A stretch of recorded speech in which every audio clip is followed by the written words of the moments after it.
자, 이번에 사연 상담 한번 해보겠습니다. 신축 전세에서 쫓겨났어요. 저희는 이제 어찌해야 하나요? 라는 주제입니다. 제가 운영하는 테이커스 co.kr 여기에서 이제 사연 신청 게시판에다가 적어주신 겁니다. 전세 4억 신혼부부가 10-15 대책 이후에 쫓겨났습니다. 7, 8억으로 어디 살까요? 라는 내용이에요. 자, 안녕하세요. 성남에서 살고 있는 30대 맞벌이 부부입니다. 지금 저희는 인생에서 가장 중요한 선택 앞에 놓였습니다. 시간을 조금만 되돌려 보면은 저희가 3년 전에 결혼과 동시에 첫 신혼집을 마련을 했는데 운이 좋게도 이 표현 쓰신 게 제가 너무 안타까워요. 자, 우리 채널 많이 보신 분들은 알죠? 이게 운이 좋은 게 아니고 운이 나쁜 겁니다. 자, 운 좋게도 구성남 신축 아파트 입주장이 딱 그때 시작이 된 거예요. 내가 결혼할 때 하필 입주장이었어. 그래가지고 5구 타입 25평이죠? 25평의 신축이면 요즘에 베란다 확장되면 나름 공간이 괜찮습니다. 알파룸 만드는 데도 있어. 자, 근데 신혼부부 둘이서 산다? 완전 집 꾸미기 좋죠? 깔끔하게 꾸며가지고 로봇 청소기에다가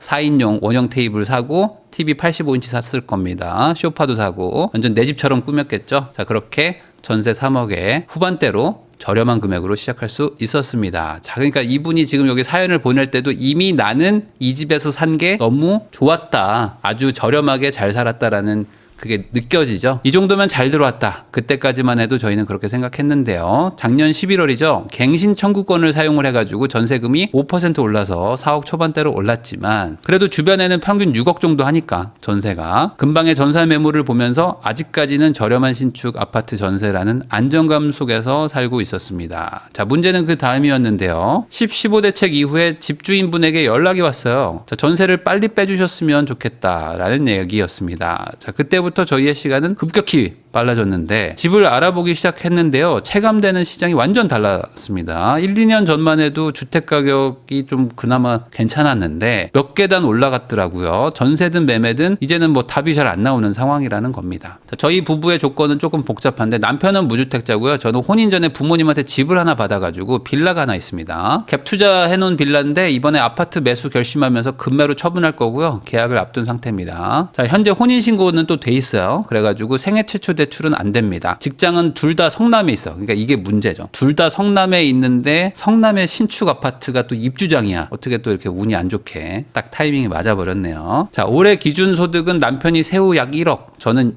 3,500만 원입니다. 그러니까 두 분이서 돈을 또 잘 벌어요. 해외 주식, 갭 투자금, 현재 전세금에 묶여있는 돈까지 모두 정리하면 실제로 사용할 수 있는 금액은 약 2억 5천 정도입니다. 내년 출산 예정인 신생아를 기준으로 신생아 특례대출 4억을 받거나 주담대를 받아야 되는데 희망하는 지역은 토어제 안쪽이라서 제일 대출 많이 나오는 걸로 하려고 합니다. 여기에 남편의 신용대출 최대 한도까지 받아가지고 하면은 한 7, 8억 정도 접근할 수 있을 것 같네요. 자, 문제는 이 돈으로 어디를 사냐입니다. 저는 세 가지를 고민하고 있는데요. 자, 첫 번째는 분당 야탑의 15평 소형 아파트. 제가 이런 거 하지 말라고 그랬죠. 자, 직장 접근성과 생활 인프라를 우선으로 가져가는 선택을 하고요. 두 번에는 잠실 삼전동 빌라 이런 것도 제가 하지 말라고 그랬습니다. 실거주하면서 재건축 호재를 기대하기. 자, 세 번째는 용인 수지 초인마을 리모델링. 여기는 지금 리모델링 확정됐어요. 그래서 조금 있으면 이주하고 있는 데입니다. 여기를 매매해가지고 리모델링 완료될 시기에 약 5년 정도 월세집 살면서 나중에 들어가는 전략입니다. 이제는 단순히 집을 산다의 문제가 아니라 아이를 키울 공간, 앞으로 10년의 자산 방향, 그리고 저희 가족의 삶의 동선을 결정해야 되는 순간이라 선택이 더 무겁게 느껴지는데요. 이 상황에서 저희 부부에게 가장 합리적인 결정은 뭘지, 실거주와 자산 가치, 그리고 향후 이동성까지 고려했을 때 어떤 선택이 후회가 덜할 길인지 조언을 듣고 싶어서 사연을 남기게 됐습니다. 자, 제가 이제 영상도 많이 찍었고 그 커뮤니티에도 많이 돌지만 신축 전세로 신혼집 시작하면은 인생 꼬인다 이런 내용들 많이 기억하실 겁니다. 근데 이게 생각보다 이런 선택들을 많이 하세요. 왜냐면 이 신축 전세에서 신혼집을 시작할 수 있는데 안 한다? 이거 쉽지 않다. 여러분들도 막상 그 상황이 되잖아요. 이거는 내가 인생을 좀 살아본 다음에 한 40대쯤 되면은 인터스텔라처럼 야, 그런 거 하지 마. 제발 하지 마. 이렇게라고 하면서 말리지만 나는 만약 그 시절로 돌아간다면 과연 안 할 수 있을까? 쉽지 않다. 자, 제가 한번 설명을 해볼게요. 자, 3년 전에 결혼하셨죠. 이때는 집값이 막 폭락하던 시기입니다. 그러니까 당연히 신축 입주장이어도 그때는 전세도 같이 폭락하던 시기였어요. 매매도 빠져, 전세도 빠져, 그리고 전세 입자 구하기도 힘들었습니다. 금리가 막 엄청 올라갔어요. 전세 사는데 금리를 막 5%씩 넘게 냈잖아요. 그러다 보니까 세입자들도 전세를 안 살려고 막 월세 가던 시절입니다. 그러니까 입주장인데도 엄청 싸게 들어갔던 거예요. 그래서 3억 후반대라는 거는 원래라면 뭐 한 4억 중반대, 그리고 이게 입주장 끝났으면은 당연히 6, 7억대는 가는, 집값으로 치면 막 10억대의 물건을 3억에 살 수 있는 기회가 있었던 겁니다. 그래서 저렴한 금액으로 시작할 수 있었죠. 자, 여러분들 이 세 가지 중에 골라보세요. 출퇴근을 1시간 정도 해야 되는데 신축 아파트다. 자, 이거 고를 사람. 자, 2번. 출퇴근은 30분밖에 안 걸리는데 아파트가 한 20년 됐어요. 이거 고를 사람. 자, 그럼 3번. 출퇴근 똑같이 30분인데 신축 아파트예요. 자, 근데 이 세 가지 다 전세가 3억 5천이다 라고 하면 어떨까요?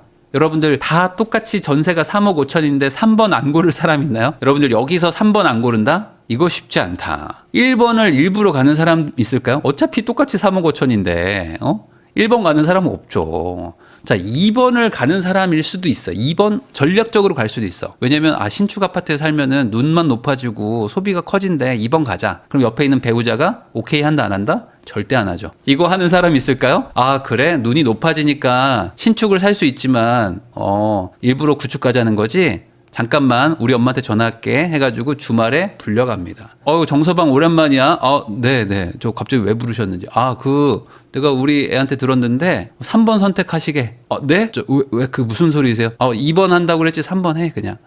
저 그게 아니라요. 제가 그 눈이 높아지는 그런 것 때문에 3번 해 그냥. 이렇게 듣고 옵니다. 왜냐? 어차피 같은 값인데 누가 이걸 합니까? 그래서 이게 어려운 얘기예요.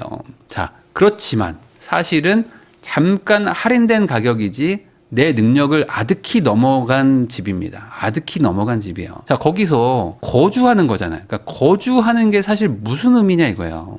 무슨 의미냐? 아니, 내가 그걸 소유하는 거면 괜찮죠. 근데 내가 잠깐 그냥 거기서 소위 말하는 이제 의탁하고 사는 건데 이거를 하는 게 의미는 없어요. 근데 이게 의미 있다고 생각하는 사람이 있습니다. 아니, 잠깐만. 4년은 그래도 새 집에 살 수 있는 경험을 할 수 있는데 굳이 내가 낡은 집에서 살아야 돼? 라는 이 강력한 논리, 이길 수가 없다. 자, 그러면은 보세요.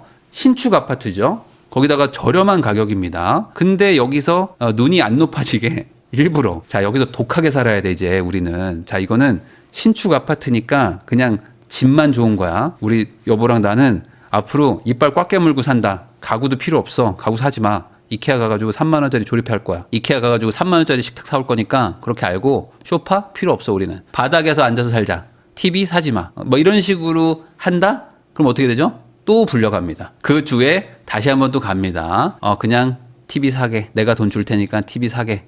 그냥 제가 사겠습니다. 이렇게 하고 옵니다. 이게 되지를 않아요. 아니, 이거 어떻게 됩니까? 사실 여러분들 생각해 보세요. 이게 어떻게 돼요, 이게? 신축 아파트의 저렴한 가격이라는 거, 이런 거 자체를 그냥 안 봐야 됩니다. 어떻게 되죠? 더 싼 집으로 가야죠.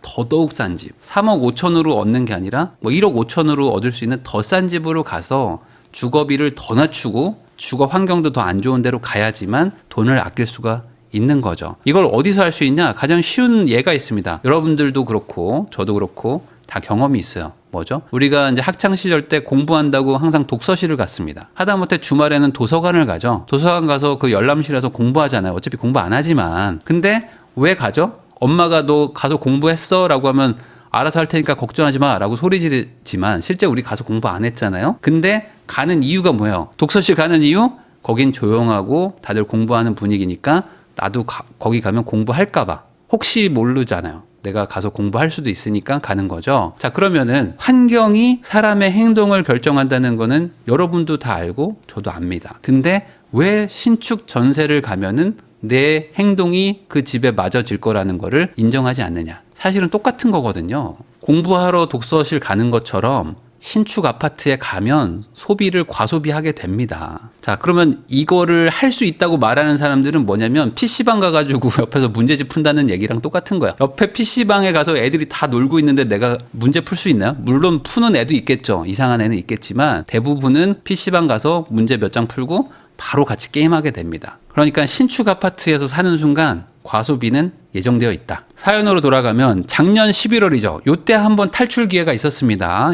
그때 갱신권이 만약에 없었으면 좋았을 텐데 아쉽게도 갱신 청구권이 또 생겨버렸죠. 그러다 보니까 집주인이 이때 들어온다고 하면 좋았을 텐데 또 안 들어왔나 봐요. 그래가지고 전세금이 이제 5% 인상을 해서 4억 초반대로 올라갔고, 그래도 저렴한 신축에 산다. 남들은 6억에 사는데 우리는 4억에 살아. 우리 다행이다. 라고 생각하면서 안정감을 느꼈다라고 했잖아요. 그러니까 이게 안타까운 거죠. 그 나쁜 집주인 만나야지 돈 번다라는 얘기가 있잖아요. 그것처럼 좋은 집주인 만나면은 오히려 인생이 더 꼬여갑니다. 그러니까 과소비를 끊어야 되는데 과소비를 플러스 2년을 더하게 되는 상황까지 오게 된 겁니다. 자, 여기서 나는 이게 아닌 것 같은데 라고 생각하시면 지금 빨리 생각을 바꿔야 됩니다. 주변에 전세가 6억인데 우리는 싸게 산다. 이게 아니죠. 전세가 6억이나 됐네. 집값은 얼마 된 거지? 야, 그 2년을 내가 허송세월을 했구나 라고 생각을 하셔야 됩니다. 이때 깨달았다면 사실 좋았겠지만 못 깨달았던 건 뭐 아쉽죠. 자, 집주인한테 연락이 왔어요. 15 대책 이후에. 자, 전세를 빨리 빼주셨으면 좋겠어요 라는 얘기를 듣고 부랴부랴 집을 알아보러 갔다고 합니다. 자, 그러면은 잘 한번 생각해 보세요. 작년 11월에 계약 갱신을 했기 때문에 지금 플러스 1년 된 거예요. 아직 1년밖에 안 살았죠. 그러면 집주인이 나가달라고 하면은 안 나가도 되는 거죠. 여러분들 이거 아시죠? 전세는 2년씩 연장이 되기 때문에 세입자가 갱신 청구권 쓰고 나가고 싶으면 3개월 안에 나갈 수 있지만 집주인이 내보낼 수는 없습니다. 자, 그럼 여기서 뭐하러 나가요? 그냥 1년 더 살면 되지 라는 생각을 하시면은 안 된다. 빼줄 의무 없어요. 그냥 1년 더 살다가 나중에 나오세요 라고 하면은 이게 오히려 이분들한테 더 안 좋은 거죠. 지금 이분들은 과소비를 하고 있고 어차피 나갈 집인데 여기서 오래 사는 게 뭐가 좋습니까? 그래서 이렇게 생각을 하셔야 됩니다. 그래도 조상신이 도왔다. 이분들을 4년을 안 살게 하고 3년만 살게 해줬다라고 다행이다라고 생각을 하셔야 됩니다. 여기서 싸게 1년 더 살고 나중에 나가면 되죠 라는 거는 해결책이 안 돼요. 그 사이에 전월세도 올라가지만 매매도 올라가서 결국에 이분들한테 도움되는 거는 없다. 자, 이 차트를 보면 뭐 간단하죠. 내년부터 서울 입주 물량은 역대급으로 적습니다. 이게 적정 수요고 평균 공급이 한 요 정도 됩니다. 평균 공급이 이 정도인데 내년에 이만큼 공급해요. 그러니까 공급이 아예 안 된다고 보시면 되고요. 경기도도 입주 물량이 한 요 정도 되죠. 거의 적정 수요랑 비슷하게 공급들을 해왔는데 내년도부터 이제 공급량을 하회합니다. 그러니까 공급량이 연평균보다 확 떨어지는 시기가 오고요. 27년에 살짝 늘고 28년, 29년 완전 급감합니다. 그러니까 서울은 내년부터 공급이 아예 그냥 중단된다고 보시면 되고 경기도도 2028년부터는 공급이 중단된다고 보시면 돼요. 자, 그러면 이제 앞으로 공급이 없기 때문에 공실도 없고 공실이 없으면 전월세는 이제 막 불안정해지기 시작하는데 1년 더 살아봐야 의미가 없다는 거죠. 자, 남편은 현재 무주택자고 저는 소형 빌라 하나 가지고 있는데 급매로 처분할 겁니다. 생애 최초는 대출이 안 돼요. 그러니까 이게 또 아쉬운 게 뭐냐면 혼인신고를 하면 또 불리해지는 게 많아졌어요. 그러니까 이게 부동산 정책이 참 우리나라가 너무 누더기가 돼가지고 혼인을 많이 하게 하고 그리고 혼인신고 해가지고 아이 많이 낳으세요라는 정책을 하면서 한켠에서는 혼인신고 하지 마세요 라는 정책을 동시에 쓴단 말이에요. 그러니까 그만큼 지금 부동산 정책이 갈 길을 많이 잃었다 라고 보시면 되는데 이것도 좀 바꿔야 되는 거겠죠. 자, 이분들이 신생아 특례를 쓰려고 해도 신생아 특례도 규제를 많이 받습니다. 그래서 원래는 좀 더 나왔는데 다 줄여버렸잖아요. 지금 정책 자금도 다 줄이겠다고 해가지고. 그래서 지금 정책 대출 메리트가 많이 약화됐습니다. 이분들은 소득도 높죠.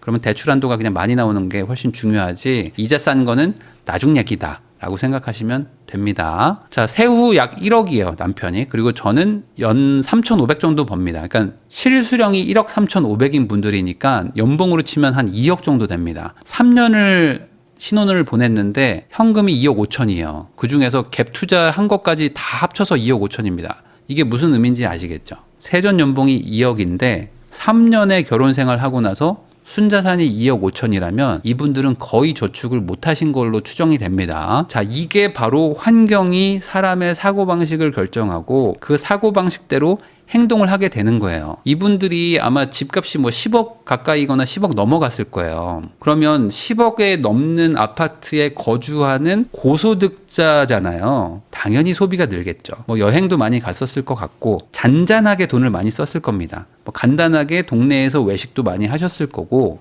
배달 음식도 많이 시키고 특히 맞벌이기 때문에 뭐 음식을 많이 시켜 먹을 거예요. 그리고 이제 뭐 장도 봐가지고 이제 착실하게 반찬도 해가지고 밥 해 먹고 하면은 식비도 많이 줄어드는데 대부분은 그렇게 안 합니다. 집도 좋고 집도 좀 꾸미고 뭐 가전도 멋있게 했었을 확률이 높아요. 사실 단순히 생각해보면 연봉이 2억인데 3년간 아무리 못해도 한 3억은 더 모아도 되는 거 아니에요? 단순히 계산하면. 그러니까 그만큼 처음에 돈을 아꼈다라고 생각한 게 나중에 독이 되는 그런 케이스라고 보실 수 있습니다. 자, 근데 여기 사연까지 보고 나서, 근데 여기까지 사연을 듣고 나서 우리는 이제 앞으로 우리도 예비 부부니까 그래도 우리는 좀 전략적으로 갈 거야. 우리는 저렇게 좀 싼 집에 가가지고 아끼면서 돈 모을 수 있을 거야. 라고 생각하시는 분들도 있을 수 있습니다. 근데 아니에요. 우리는 다를 거야 라고 생각하시면 안 됩니다. 사람은 되게 나약한 존재여가지고 환경을 강제로 만들어야 돼요. 독서실 가가지고 핸드폰도 안 들고 가고 딱 문제집만 들고 독서실을 가도 문제를 안 푸는데 핸드폰 들고 가고 아이패드 들고 가고 헤드폰 다 챙겨가가지고 가서 문제집 푼다고 하면 됩니까? 사람은 그렇게 의지가 강력하지 않습니다. 젊을 때 고생해야 돼요. 근데 젊을 때 되게 저렴하게 멋지게 살겠다? 이런 생각을 가지면요. 돌고 돌아가지고 나중에 후회하게 됩니다. 자, 이분들은 지금 소득이 높아요. 그러니까 뭐 신용대출 이제 1억 미만까지는 받을 수 있고요. 그 다음에 이제 주담대 6억이 나오겠죠. 그리고 이제 현금도 한 2억 5천 정도 된다고 하면은 뭐 이론상 뭐 세금 고려하면 한 9억까지도 가능하고 여기서 뭐 대출을 조금 더 알아보시고 하면은 그 이상도 가능할 수도 있습니다. 물론 이제 현금이 너무 작아가지고 좀 애매하긴 하지만 할 수 있는 물건도 있을 수는 있다. 근데 이제 이분들이 뭐 분당이나 뭐 잠실 빌라나 뭐 용인의 수지 뭐 리모델링 이런 것들을 이제 얘기를 해주셨지만 사실 이분들한테 더 중요한 얘기가 있어요. 제가 그걸 좀 해드릴게요. 뭐냐면 인생을 좀 바꾸고 싶거나 아니면 유의미하게 어떤 자산을 좀 불리고 싶다. 근데 이제 부동산으로 그걸 하고 싶다 그러면은 제일 좋은 거는 이제 하락장 때 결단력으로 탁 이제 갈아타거나 처음 사는 건데 지금은 뭐 하락장은 아니잖아요. 그럼 이럴 때는 어떻게 해야 되냐? 세 가지 케이스가 있습니다. 기본적으로 소득이 낮아요. 근데 자산도 없는 분들이 있습니다. 이런 부부들은 인생이 잘 안 바뀝니다. 아니 내가 소득도 낮은데 자산도 적어요. 그러면은 내가 뭐 창업을 하거나 해가지고 소득을 엄청나게 늘리지 않으면 투자밖에 없잖아요. 근데 투자를 할 만한 자산도 적어요. 그럼 이분들은 어떻게 인생을 바꿉니까? 확률이 낮지만 아주 낮은 확률이지만 되기만 하면 엄청나게 돈을 벌 수 있는 그런 상품들 있잖아요. 소위 말하는 완전 초기 재개발 같은 것들. 뭐 이런 거라든지 아니면 무슨 뭐 전혀 그 개발 호재가 없는 물건을 샀는데 갑자기 그 옆에 GTX가 발표난다든지 뭐 이런 겁니다. 그러니까 될 것 같다는 확률이 극히 낮지만 나는 어차피 저소득 저자산이기 때문에 야 인생 한 방이다. 어쩔 수 없다. 낮은 확률에 한번 베팅해 보자.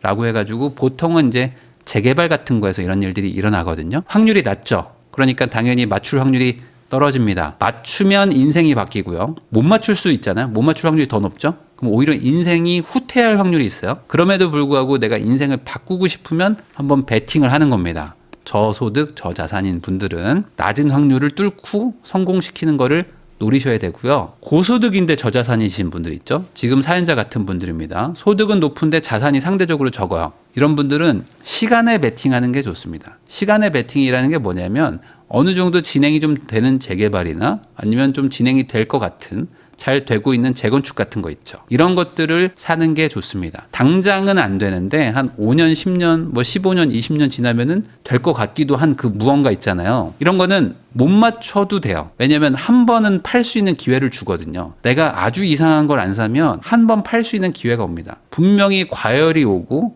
엄청나게 시장이 식고 다시 과열이 오고 이런 일들이 일어나요. 탈 기회가 있기 때문에 잘 맞추면 대박 나는 거고 못 맞춰도 한 번은 옵니다. 한 번은. 그때 잘 나와야 되겠죠. 자, 근데 이제 고소득 고자산인 분들이 있어요.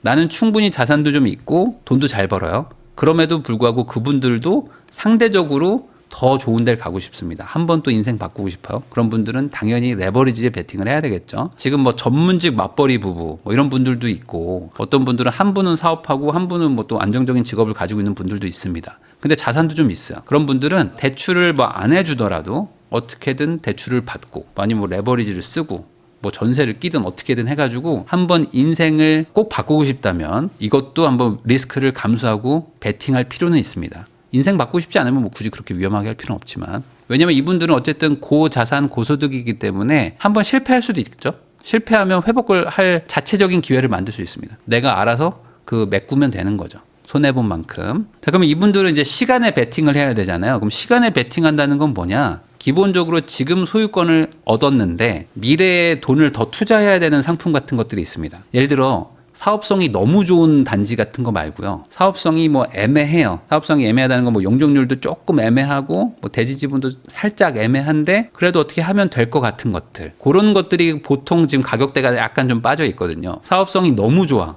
그런 것들은 지금 되게 비싸요. 그러면 우선 소유권을 확보한다. 소유권은 지금 잡아놓으면 내가 대출만 갚으면 되는데 소득이 높잖아요. 그러니까 어쨌든 확정적으로 소유권을 얻어놓고 대출 갚는 건 할 수 있단 말이죠. 그리고 나중에 만약에 잘 돼요. 그럼 여기다 분담금 내는 거는 돈 모아서 내면 되는 거니까 앞으로 저축할 테니까 소유권부터 주세요. 라는 개념으로 자산 투자를 해보면 조금 전 좋을 것 같아요. 자, 이런 것들은 여러 가지가 있습니다. 청약을 하는 것도 가능하겠죠. 청약도 10% 계약금만 있으면 4년 뒤, 5년 뒤에 입주하는 물건을 살 수 있는 소유권이 확보되는 거죠. 뭐 분양권 투자 같은 것도 가능하고 재개발도 마찬가지죠. 입주권을 받을 수 있으니까 지금 사놓고 뭐 4년 뒤, 5년 뒤에 입주하는 거를 돈 열심히 모아가지고 잔금 치르겠다. 재건축도 마찬가지죠. 이런 것들을 할 수 있는데 여기서 최대한 좋은 걸 산다.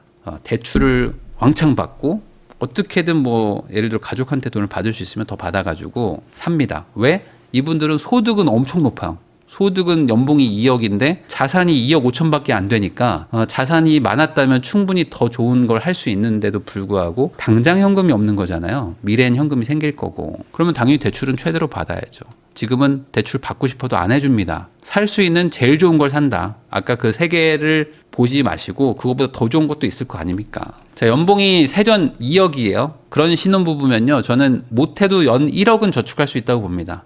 연봉 2억이면 최소 연 1억 이상 저축 가능하고요. 저는 1억 1000, 뭐 1억 1500도 저축할 수 있을 거라고 봐요. 그러니까 지금 우리는 지각을 많이 했어요. 3년 동안 잘 썼잖아요. 잘 쓰고 잘 놀았잖아요. 그러면은 지각한 만큼 어떻게 해야 돼? 남들 빠른 걸음으로 갈 때 나는 뛰어야 됩니다. 그러니까 더 열심히 돈을 모아야 되는 거니까 저는 조금 돈 쓰면서 살면서 어떤 방법 없을까요? 라는 생각하지 말라. 자, 이게 복잡해서 케이스마다 다 달라요. 뭐 대출이 나오는 것도 있고 안 나오는 것도 있고 하니까 이거는 뭐 알 수는 없지만 기본적인 개념은 최대한 대출 받아가지고 시간에 베팅하는 물건, 소유권을 지금 확보한 다음에 나중에 분담금 내면 되는 물건 있어요. 그런 것들을 투자한다.